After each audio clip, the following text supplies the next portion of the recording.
أنا هذا أبتي سؤال يرفض وحفظ حتى وحكى اللي ده هذا كان عادي وإيزي والله ديك الواحة خلخلاني والله كساي أساس الوريش رسمه ما يدعمه ودنا بدك وين صحيح أنا جاي صحيح طلب قابيش كيجي خامتي دي تني ده هي waxaana dareemayaa maxaan ku aadaayay de waxa qof bil aadan u dareemo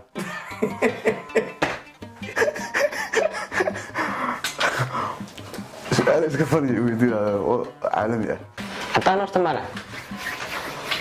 adiga dhex baxaya horta channelkaaga horta duwar ma ku xiran yihiin زايد بقولكم بقرا ma ma ogtahay siraadey Soomaaliyo idil uma sidaatid quruxdee maxay tahay geysay waxa garay السلام عليكم ورحمة الله وبركاته وبرنامج كيني دنك هذا اللي مركله يعني جو أبسية أدي أدبيج كان دنك هذا كل عصب تاي سؤال لايك قريه سأد الله سعته فيديو يدا ضمبه فيديو يهرنا وكتير إنه داون كرتو واحد نشأ همك على محادثة دريمس السلام عليكم السلام مرت magacaygu waa Xasan Axmed Maxamuud waxaan dareemayaa deganaan waa iska joog fiican waan ku faraxsanahay in aan barnaamijka dan ka hadal magacaygu waa Cabdul Majid waxaan ku magac leeyahay Meekadaare kulli waxaan dareemayaa ma sha Allah guulid magacaygu guulid joog degan baan dareemayaa أنا بسم الله الرحمن الرحيم أنا واحد لها محمد عبد العزيز عبد الله waxaan dareemayaa jawi degan baan dareemayaa aad farxad baan dareemayaa magacaygu waa Cabdullaahi waxaana dareemayaa maxaan ku aadaayay de waxa qof bil aadan u dareemo bismillaahir rahmaanir rahiim magacaygu waa maxamed waxaan dareemayaa jawi degan سؤال شباب ما كوكا أحسن تاي صومالي لماذا alxamdulillah aad iyo aad boqolkiiba boqol ha Soomaalinimada ha aad baan ugu qanacsanaa yaa heli kara maxaan qalab ugu qanci lahaa yaha waxaad nala wadaagtaa hal wax oo aad ugu qanacsan tahay Soomaalinimada tusaale ahaan qofka Jarmalka ama Canadianka ama Mareykanka haddii aad weydiiso wuxuu ku siin karaa boqol tusaale oo qofka Mareykanimada ugu qanacsan yahay way ka mid tahay tusaale dunida oo dhan bilaa fiisa ku kala oran karaa passport sax wuxuu ku oran karaa waxa dunida baabuur socodka naga soo saarna mana qofka shakhsiyan wuxuu ku faano ku sheegi Sax. karaa adoo shakhsiyan Soomaalinimadaada waxa tiri ku qanacsanahay sax waxaad ugu qanacsan tahay oo ugu faraxsan tahay wasleeda wala ugu qanacsan tahay Soomaalinimada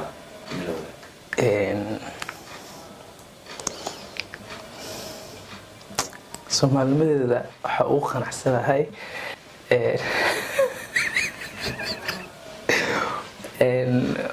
abti walahi Soomaali saaxib Soomaali waddanimada abti iyo maksaytaas sorry ما خالص اللهم صل على محمد مرتا wax walba hada maanta dalku soo ku sugan yahay idna kama qarsoona markii hore mise maanta markii la joogo markii hore wax walba waad ka garanaysaa maanta la joogo inta inoogu filan ba waxa weeyaan nasabnimada aanan ku soo koobaya oo ah in lagu aqoonsadayba calankaaga wuxuu ka turjumayaa marka aad sheegato Soomaali baan ahay aad dalka ku soo biirtay waxa loo garanayaa in qofkan wadan uu leeyahay oo ka soo jeedo Soomaali Soomaalinimadeeda sababta ugu qanacsanay waa sababaha weyn ka sabab ahaan adaa sababeeyo de horta waa dad isjeclaysi inaad qaraabo de qoobida kale adduunku wax qaraabo la yiraahdo iyo wax family la yiraahdo la isku xiriiriyaa ma jirto qof walba naftiisu u socdaa laakiin ka Soomaali ahaan family to family bade abtisintaas ku cadeynaysaa abtisanayso inaad family dadku isku duuban yihiin horta meeshan hadda aan ku noolahay waa qurbe laakiin muhiimadeedu macnaha Soomaalinimadeeda ku cadeynaya waxay tahay ama aan ugu qanacsanahay inaan Soomaali ahay waxa weeye taariikh baan leeyahay halgamaayo badan oo maxaan ku aadaayay Soomaali abaa jira marka sababtaas ugu qanacsanahay in Soomaaliya baan ahay Soomaalinimadana ku qanacsan Soomaaliya horta wadankan waa wadan iska barwaaqaysan waad ogtahay oo wadamo badan oo Yurubtana uu dhamaa oo hal diinna waan wada leenahay oo hal qoomiyadna waan nahay oo dad saa u si kala faraqas u si qabyaalad inkastoo dhex gashay dad manihin saa u si kala baahsan anu waxaan ugu faanaya oo Soomaalinimada ugu qanacsanahay lambar 2 waxaan ugu faraxsanahay Afrika dawladda ugu Soomaali waa dalkii ugu horeysay diyaarad lagu duqeeyo waana dalkii ugu horeysay ee gumaysi diid ah oo gumaysi ka hor yimaada hadday talyaani tahay hadday ingiriis tahay ilaa axmed guri xabashi macnihii geesinimadan ku faanaya macnihii inaan macnihii ummad geesiyiin ah aan ka dhashay oo aan ka soo jeedo taas ayaa ma garanaysaa waxay ii tahay farxad aad u weyn saasaan ugu qanacsanahay su-aasha afraad ma jiraa hal wax haba yaraade oo aad weligaa u samaysay dadkaaga ama wadankaaga ama magaalada aad ka timid ama xaafadda aad ka timid ood ka shaksiyan odhan karto waxaasaan ka geystay halkaa oad ku faani kartaa maya ma jirto laakiin insha allah way jiri doontaa maya waxba may ma samayn may haa waa jiraan nala wadaagi kartaa waxyaabo aanan idinla wadaagi karin iyo waxaan idinla wadaagi karaa waa jiraan okay hal tusaale naga sii wixii nala wadaagi karto hal tusaale haddaan kaa siiyo waxaanba u qortayba calashaan inaan guud ahaan ummadda soomaaliyeed aan wax u qabto ama aan noqdo maxaan ka hadaya qof sidii awowayaashiis oo kale ama aabihiis oo kale wadanka maxaan ka hadaya nabadeeya dadka magaranaysa wadanka nabadii wadanka soo celiya dib u soo celiya waxaan u qortay inaan askari noqdo oo aan dalka dibadiisa weliba tababar u aado wallaahi ma been ilaahay baa caayay aniga hadda wax aan ku dhahayo soo intaan waxa qaaday baan halkaas lagu daro oo Soomaalinimo ah qof aan muqdisho ka caawinayo magaranaysa Facebook laga soo xanuunsanaa oo aan hal mar ah Soomaalinimo wax ugu diray taasaan xasuustaa markaan been iska ilaaliyo su-aasha shanaad weligaa ma lagu qabyaaladayay boqol iyo konton jeer wixii kuugu darnaaya lagugu sameeyay istiri waa lagugu qabyaaladayay wixii ugu darnaa liigu qabyaaladeen xasuusto waxay ahayd waqti wadan ma ku sugnay laakiin wadankii ma sheegayay goorban jeel baanu ka soo baxno saddex nin oo asxaab aan ahayn meel baanu soo wada soconay meesha wadankana ajani baanu ku hayn qoladii aanu imanay Soomaalidii aanu imanay ragan daa asxaab baan hayno waxaanu ku soo walaaloonay jeelkii laakiin dadkii aanu imanay waxay noo kala deynaseen in ay qabyaalad qof walba qofkiisa ugu tagayo on dadkii aan wada soconay taas jeel ku soo wada jirnay soo wada ceeshaynayna kala kaxaysay qabyaalad ah maya ma intaan la soo kulmay ruuxa adagka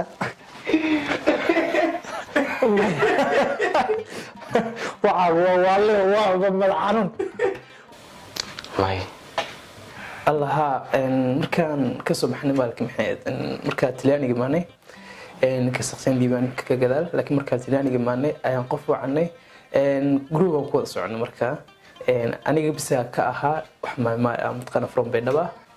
kullay iyagana way aroorsadeen kadib markii dambeba markii qofka ay wacdeen uu yimid way dafireen oo waxay dhaheen saaxiib ninkan xaafadaas kama mid ah markii waa adiga gaarigaaga aan kullay gaariga isku soo waday in badan manala wadaagi kartaa hal midad ka xasuusan karto oran karto waxa noocaas lagu qabyaaladayay طبعا waxyaabo badan baa lagu qabyaaladeeyay laakiin hal mid oo aan maxaan qaaday aan ka xuso hadii aan ku soo qabto taariikhdu markay ahayd 2013 ayaa waxa dhacday gaarigaygu inuu ka shaqeynayay meel xarun dawladeed lacag fiican uu ku shaqeynayay gaarigaygu dabadeedna aniga la iga saaray isla ninkii meeshaas xukumay wiilkiisii dacwiina waxba ma garanaysa wiilkiisa dhaamin la geeyay su-aasha toddobaad weligaa qof ma qabyaaladaysa adoo ka shaqsiyan may su-aasha toddobaad waxaa kuusii raacsan mar haddaad may jirin ma guursan lahayd gabadh gaburiya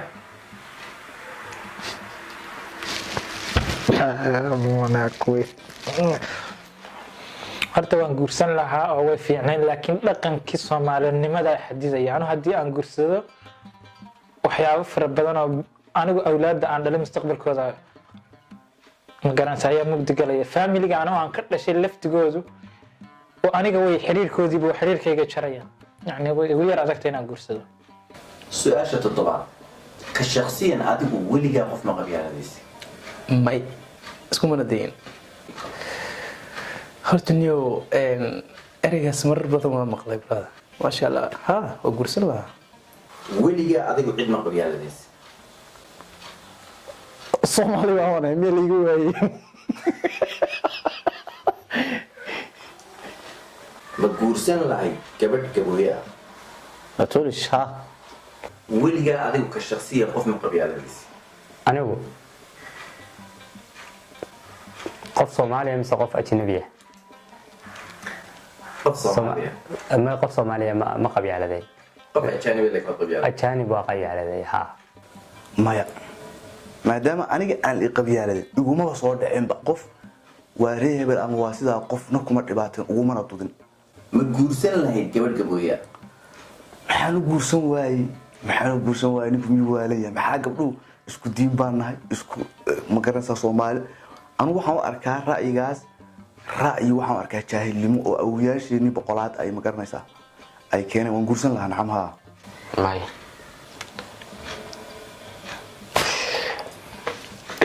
igu soo celbaldhiyo baxadri ma guursan lahayd gabadh gabooye ah haddii ay kugu qabato haa weligaa ma ka xishootay ama xaalad ma ku sugnaatay aad inaad soomaalinimadaada sheegata ka xishootay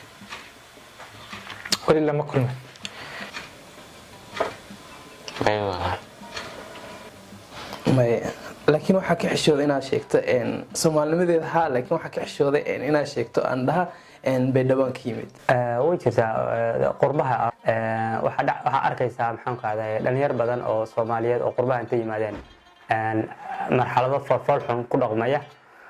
markii ay dadka ajaanibta ay ogaadaan qofka kan inuu soomaali yahayna adigoo hadhowdii ag maraya amaba la kalara amaba bahalkay ku dhahayaan soomaali miyaa tahay marka taasaa waxay keenaysaa inaa idhahdo maya ma ihi soomaali faanaaba wax kasta hadday dhacaan soomaali ma ahay inaan dhaho lagama yaabo haddii laba qof aan kusoo hadhno ha maxay ahayd marka lagu eego wadannada qaarkood markaad joogto oo kale wadankaagu siduu yahay isagoo baaba'san yahay waxaad macno la'aanta la isku dilayo lagu dhaha soomaaliya waa dad saa u baaba'san iyagoo dee gaajana ah haddana isdilay wax macno la'aan aan isku dilayn dee soomaalinimadaadi waad nacasa hal wax oo haddii aad awoodi lahayd oo gacantaada ku jiri lahayd aad dadka soomaaliyeed ka dhex saari lahayd muxuu ahaan lahaa qabyaaladda qabyaalada jahliga qabyaalada argagixisada soomaalida waxaan ka dhex tirtiri lahaa qabyaaladda sideed u aragtaa barnaamijkan danka hadal walaa horta barnaamijkan danka hadal waan soo dhaweynayaa waa barnaamij fiican ood ra'yigaaga ku dhiiban karta horta barnaamijkan dankaada waa barnaamij aada u fiican oo yacni dadka wacyigelin wanaagsan u wada niyo aad baan ugu xiranaya barnaamijkan waana ka helaa waana sheergarayaa wallaahi qodob baa ka hadashaa waxaan kugu dardaarmayaa inaad saa dadka u dhiirigeliso oo aad wixii wacyi iyo tusaaleen ah sida tusaale tii hadda ugu dambeysay aad soo dhigtay oo ahayd oo kale war ha sheergareynina xumaanta maasha allah waa barnaamij aad iyo aad u fiican ina soo jiitay su-aalahan inkastoo kedis ay ahaayeen aan filinaynin barnaamijkan danka hadal aad baan usoo dhaweynaya waa barnaamij aad u wanaagsan waana ku faraxsanahay waan soo dhaweynayaa su-aalo macquulana waa i weydiisay aad baan ugu faraxsanahay inaan channelkan danka hadal aan kasoo muuqdo insha allah marar kaloo badanna maxaan ku ahday waa kasoo muuqan doonaa haddii lahayd